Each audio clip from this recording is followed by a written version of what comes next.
Salam sahabat. Hari ini Kamis 24 April 2025, kita belajar dari kitab Bilangan pasal 3 dan 4. Bilangan pasal 3 dan pasal 4, demikianlah firman Tuhan.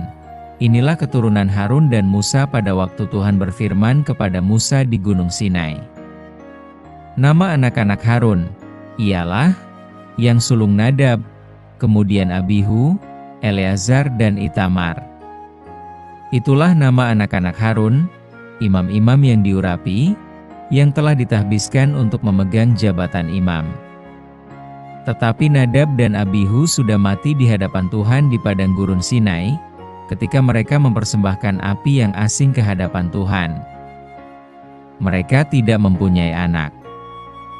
Jadi ketika Harun, ayah mereka, masih hidup, yang memegang jabatan imam ialah Eleazar dan Itamar.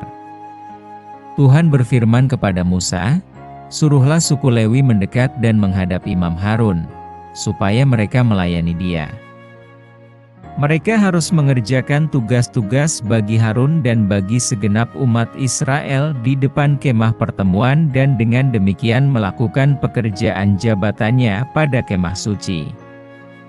Mereka harus memelihara segala perabotan kemah pertemuan, dan mengerjakan tugas-tugas bagi orang Israel dan dengan demikian melakukan pekerjaan jabatannya pada kemah suci.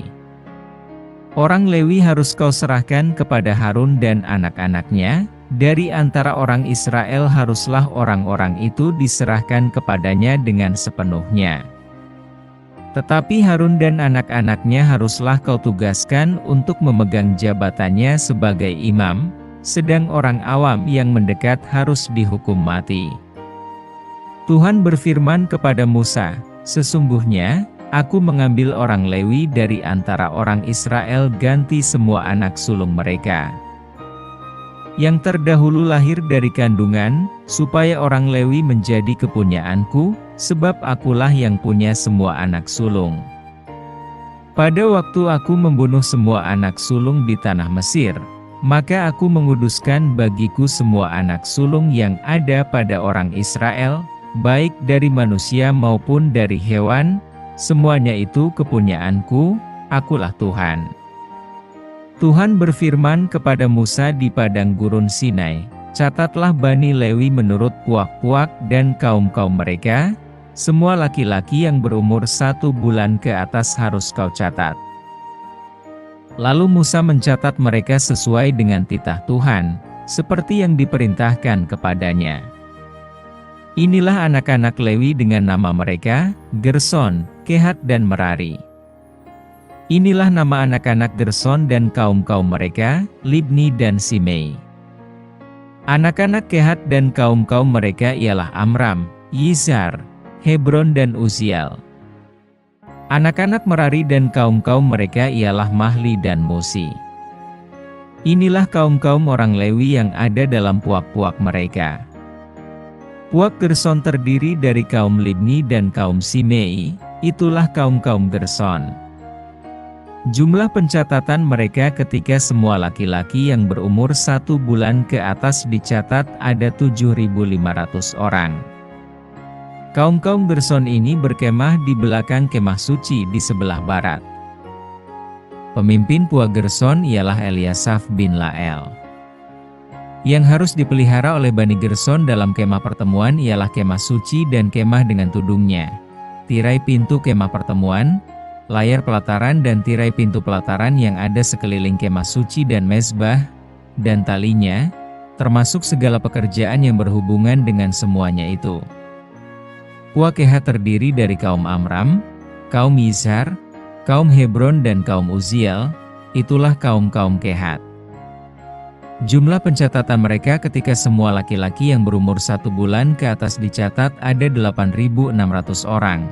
Yakni mereka yang memelihara barang-barang kudus.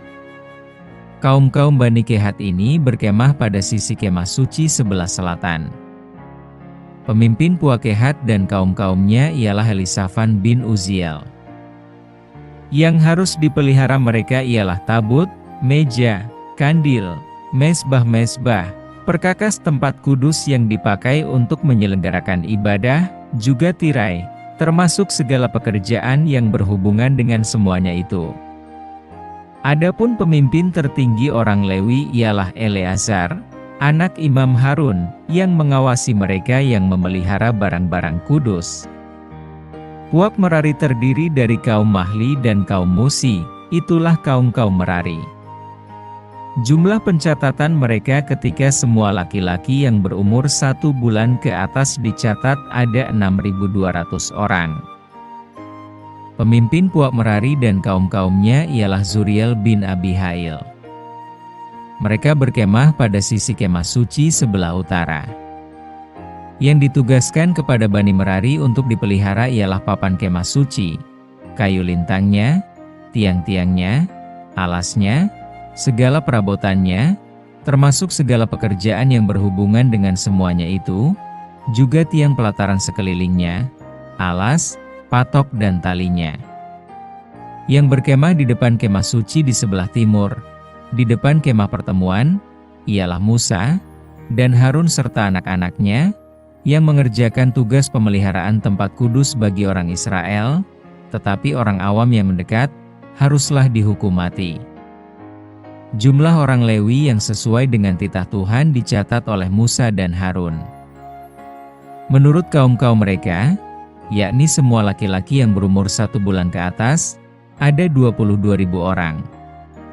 Lalu berfirmanlah Tuhan kepada Musa, catatlah semua anak sulung laki-laki Israel yang berumur 1 bulan ke atas, lalu hitunglah jumlah mereka, dan ambillah orang-orang Lewi bagiku.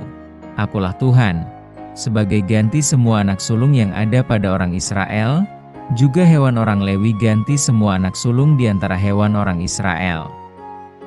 Maka Musa mencatat semua anak sulung yang ada pada orang Israel, seperti yang diperintahkan Tuhan kepadanya. Semua anak sulung laki-laki yang dicatat namanya dalam pencatatan itu, yakni yang berumur 1 bulan ke atas, ada 22.273 orang. Lalu berfirmanlah Tuhan kepada Musa, ambillah orang Lewi ganti semua anak sulung yang ada pada orang Israel, juga hewan orang Lewi ganti hewan mereka, supaya orang Lewi itu menjadi kepunyaanku. Akulah Tuhan. Sebagai uang tebusan untuk ke-273 anak sulung Israel yang melebihi jumlah orang Lewi itu, haruslah engkau mengambil 5 shikal seorang. Engkau harus mengambilnya menurut shikal kudus. Shikal ini 20 gra beratnya. Berikanlah perak itu kepada Harun dan anak-anaknya sebagai uang tebusan untuk orang-orang yang kelebihan itu. Lalu Musa mengambil uang tebusan untuk orang-orang yang melebihi jumlah mereka yang telah ditebus oleh orang Lewi itu, daripada anak-anak sulung Israel diambilnya perak itu, 1.365 shikal, ditimbang menurut shikal kudus. Maka Musa memberikan uang tebusan itu kepada Harun dan anak-anaknya sesuai dengan titah Tuhan, seperti yang diperintahkan Tuhan kepada Musa. Tuhan berfirman kepada Musa dan Harun, hitunglah jumlah Bani Kehat sebagai suatu golongan tersendiri di antara Bani Lewi, menurut kaum-kaum yang ada dalam puak mereka. Hitunglah yang berumur 30 tahun ke atas sampai yang berumur 50 tahun. Semua orang yang kena wajib tugas, supaya mereka melakukan pekerjaan di kemah pertemuan. Pekerjaan jabatan orang Kehat di kemah pertemuan ialah mengurus barang-barang yang maha kudus. Kalau perkemahan akan berangkat, haruslah Harun dan anak-anaknya masuk ke dalam untuk menurunkan tabir penudung, dan menudungkannya kepada tabut hukum. Di atasnya mereka harus meletakkan tutup dari kulit lumba-lumba, dan di atasnya lagi mereka harus membentangkan sehelai kain yang seluruhnya ungu tua. Kemudian mereka harus memasang kayu-kayu pengusung tabut itu. Lagi pula di atas meja roti sajian mereka harus membentangkan sehelai kain ungu tua. Dan di atasnya mereka harus meletakkan pinggan, cawan, piala dan kendi korban curahan. Juga roti sajian harus tetap ada di atasnya. Di atas semuanya itu mereka harus membentangkan sehelai kain kirmizi, lalu menudungnya dengan tudung dari kulit lumba-lumba, Kemudian mereka harus memasang kayu-kayu pengusung meja itu. Lalu mereka harus mengambil sehelai kain ungu tua dan menudungkannya kepada kandil untuk penerangan dengan lampu-lampunya, sepit-sepit dan penadah-penadahnya, dan segala perkakas minyaknya yang dipakai untuk mengurus kandil itu. Dan mereka harus meletakkannya dengan segala perkakasnya ke atas tudung dengan dari kulit lumba-lumba dan meletakkannya di atas usungan. Di atas mezbah dari emas itu mereka harus membentangkan sehelai kain ungu tua dan menudunginya dengan tudung dari kulit lumba-lumba, kemudian mereka harus memasang kayu-kayu pengusung mezbah itu. Lalu mereka harus mengambil segala perkakas yang dipakai untuk menyelenggarakan kebaktian di tempat kudus, meletakkannya di atas sehelai kain ungu tua dan menudunginya dengan tudung dari kulit lumba-lumba, kemudian meletakkannya di atas usungan. Dan mereka harus membersihkan mezbah itu dari abu, lalu membentangkan sehelai kain ungu muda di atasnya, sesudah itu meletakkan di atasnya segala perkakasnya yang dipakai untuk mengurusnya, yakni perbaraan, garpu, penyodok, bokor penyiraman, segala perkakas mezbah itu, dan di atasnya mereka harus membentangkan tutup dari kulit lumba-lumba. Kemudian mereka harus memasang kayu-kayu pengusung mezbah itu. Setelah Harun dan anak-anaknya selesai menudungi barang-barang kudus dan segala perkakas tempat kudus, pada waktu perkemahan akan berangkat, barulah orang Kehat boleh masuk ke dalam untuk mengangkat barang-barang itu, tetapi janganlah mereka kena kepada barang-barang kudus itu, nanti mereka mati. Jadi itulah barang-barang di kemah pertemuan yang harus diangkat Bani Kehat. Tetapi Eleazar, anak Imam Harun, bertanggung jawab atas minyak untuk penerangan, ukupan dari wangi-wangian.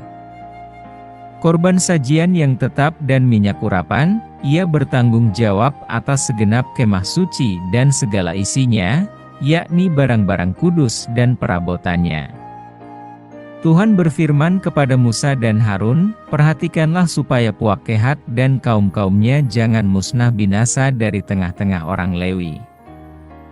Inilah yang harus kamu lakukan bagi mereka, supaya mereka tinggal hidup dan jangan mati.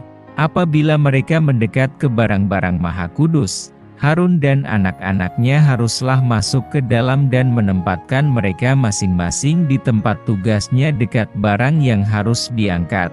Tetapi janganlah orang Kehat masuk ke dalam untuk melihat barang-barang kudus itu walau sesaat pun, nanti mereka mati. Tuhan berfirman kepada Musa, hitunglah juga jumlah Bani Gerson menurut puak dan kaum-kaum mereka. Catatlah mereka yang berumur 30 tahun ke atas sampai yang berumur 50 tahun, yakni setiap orang yang wajib tugas, supaya mereka melakukan pekerjaan jabatan di kemah pertemuan. Inilah tugas kaum-kaum Gerson dalam hal pekerjaan jabatan dan pengangkatan barang itu, mereka harus mengangkat tenda-tenda kemah suci.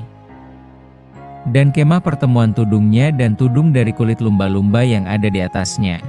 Tirai pintu kemah pertemuan, layar-layar pelataran dan tirai pintu gerbang pelataran yang ada sekeliling kemah suci dan mezbah, dengan talinya dan segala perkakas untuk pekerjaan jabatan mereka, dan mereka harus melakukan segala tugas yang perlu berkenaan dengan semuanya itu. Seluruh pekerjaan jabatan Bani Gerson harus dilakukan sesuai dengan perintah Harun dan anak-anaknya, yakni segala tugas pengangkatan barang dan pekerjaan jabatan itu. Kamu harus membuat mereka penanggung jawab atas segala yang harus diangkat mereka. Itulah tugas kaum-kaum Bani Gerson di kemah pertemuan. Mereka harus mengerjakan di bawah pimpinan Itamar, anak Imam Harun itu. Orang Merari haruslah kau catat menurut kaum-kaum yang ada dalam puak mereka.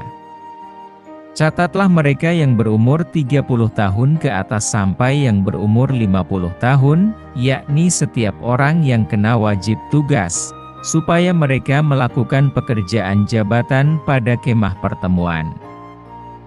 Inilah yang wajib diangkat mereka berhubung dengan seluruh pekerjaan jabatan mereka di kemah pertemuan, papan-papan kemah suci, kayu-kayu lintangnya, tiang-tiangnya, alas-alasnya, tiang-tiang pelataran sekelilingnya, alas-alasnya, patok-patok dan tali-talinya, serta segala perkakasnya, semuanya termasuk tugas mereka. Dengan terperinci haruslah kamu tunjuk perkakas yang wajib diangkat mereka itu. Itulah tugas kaum-kaum Bani Merari, yakni seluruh pekerjaan jabatan mereka di kemah pertemuan, yang harus dilakukan di bawah pimpinan Itamar, anak Imam Harun. Demikianlah Musa dan Harun dengan para pemimpin umat Israel mencatat Bani Kehat menurut kaum-kaum yang ada dalam puak mereka, yakni orang-orang yang berumur 30 tahun ke atas sampai yang berumur 50 tahun. Setiap orang yang kena wajib tugas berhubung dengan pekerjaan jabatan di kemah pertemuan. Maka jumlah pencatatan mereka menurut kaum-kaum mereka ada 2.750 orang. Itulah orang-orang yang dicatat dari kaum-kaum Kehat. Semua orang yang melakukan pekerjaan jabatan di kemah pertemuan, yakni mereka yang dicatat oleh Musa dan Harun, sesuai dengan titah Tuhan dengan perantaraan Musa. Bani Gerson yang dicatat menurut kaum-kaum yang ada dalam puak mereka, yaitu orang-orang yang berumur 30 tahun ke atas sampai yang berumur 50 tahun, setiap orang yang kena wajib tugas berhubung dengan pekerjaan jabatan di kemah pertemuan, jadi mereka yang dicatat menurut kaum-kaum yang ada dalam puak mereka. Berjumlah 2.630 orang. Itulah jumlah pencatatan kaum-kaum Bani Gerson. Semua orang yang melakukan pekerjaan jabatan di kemah pertemuan, yakni mereka yang dicatat oleh Musa dan Harun sesuai dengan titah Tuhan. Bani Merari yang dicatat menurut kaum-kaum yang ada dalam puak mereka, yaitu orang-orang yang berumur 30 tahun ke atas sampai yang berumur 50 tahun, setiap orang yang kena wajib tugas berhubung dengan pekerjaan jabatan di kemah pertemuan, jadi mereka yang dicatat menurut kaum-kaum mereka, berjumlah 3.200 orang. Itulah jumlah pencatatan kaum-kaum Bani Merari, yakni mereka yang dicatat oleh Musa dan Harun, sesuai dengan titah Tuhan dengan perantaraan Musa. Semua orang Lewi yang dicatat oleh Musa dan Harun dengan para pemimpin Israel menurut kaum-kaum yang ada dalam puak-puak mereka, yakni orang-orang yang berumur 30 tahun ke atas sampai yang berumur 50 tahun. Setiap orang yang wajib melakukan pekerjaan jabatan di kemah pertemuan dan pekerjaan pengangkatan barang. Jadi mereka yang dicatat berjumlah 8.580 orang. Sesuai dengan titah Tuhan dengan perantaraan Musa, maka mereka masing-masing dibuat penanggung jawab atas apa yang harus dikerjakan dan diangkatnya. Demikianlah mereka dicatat, seperti yang diperintahkan Tuhan kepada Musa. Tema kita hari ini, bertetangga dengan Tuhan. Pada instansi kedinasan, rotasi jabatan dan lokasi penempatan lazim diadakan berkala untuk penyegaran personel dan promosi. Namun rotasi yang demikian itu tidak berlaku bagi suku Lewi. Suku Lewi memperoleh hak istimewa untuk melayani Tuhan seumur hidup mereka. Sejak umur 1 bulan, nama mereka dicatat. Hal itu terjadi karena suku Lewi adalah pengganti atas semua anak sulung bangsa Israel yang seharusnya turut mati dalam tulah terakhir di Mesir. Maka Tuhan membagi suku Lewi menurut gugus-gugus tugas di kemah suci. Satu kaum mengurus tirai, kaum yang lain memasang tiang dan patok, yang lain lagi merawat perkakas-perkakas suci. Tugas-tugas tiap kaum bersifat permanen. Sebagai apresiasi, Tuhan mengalokasikan area pemukiman yang terbaik bagi mereka, yaitu di sekeliling bait-Nya. Ini sebuah keistimewaan besar. Siapa yang tidak ingin bertetangga dengan Tuhan? Akan tetapi, salah satu tantangan yang dialami hamba Tuhan adalah kejenuhan. Rasa jenuh biasanya muncul dari melakukan segala kegiatan rutin yang itu-itu saja. Melayani kebaktian rutin di gereja, mengunjungi pasien di rumah sakit, pelayanan duka dan konseling, ditambah acara-acara seremonial. Beberapa orang cukup beruntung mengalami rotasi pelayanan ke tempat yang baru secara berkala, namun banyak hamba Tuhan berada di satu tempat pelayanan seumur hidupnya. Dari manakah kita mengharapkan kesegaran baru ketika kejenuhan melanda? Apakah yang dapat menyenangkan jiwa kita bila tidak ada objek wisata di daerah pelayanan kita? Sesungguhnya Tuhan sanggup melepaskan penat hamba-hambanya. Tenaga dan semangat kita dapat diisi ulang bila kita datang ke bait-Nya. Ia berkata, "Marilah kepadaku semua yang letih lesu dan berbeban berat." Itu mudah dilakukan bila kita bertetangga dengan Tuhan seperti suku Lewi. Seperti lirik lagu rohani, "Dia hanya sejauh doa." Berdoalah seperti Daud, "Aku akan tinggal dalam rumah Tuhan sepanjang masa." Mari kita berdoa. Bapa di surga, terima kasih Engkau menyegarkan kami kembali dengan firman-Mu hari ini. Seperti janji-Mu bahwa Engkau sanggup melepaskan penat dari hamba-hamba-Mu. Kami percaya bahwa tenaga dan semangat kami dalam menjalani hari-hari dapat kami isi ulang karena kami datang dan dekat kepadamu. Kami percaya bahwa Engkau hanya sejauh doa. Berkati kami untuk menjalankan aktivitas kami dengan baik hari ini. Ampunilah dosa-dosa kami. Di dalam nama Tuhan Yesus Kristus, kami berserah. Amin.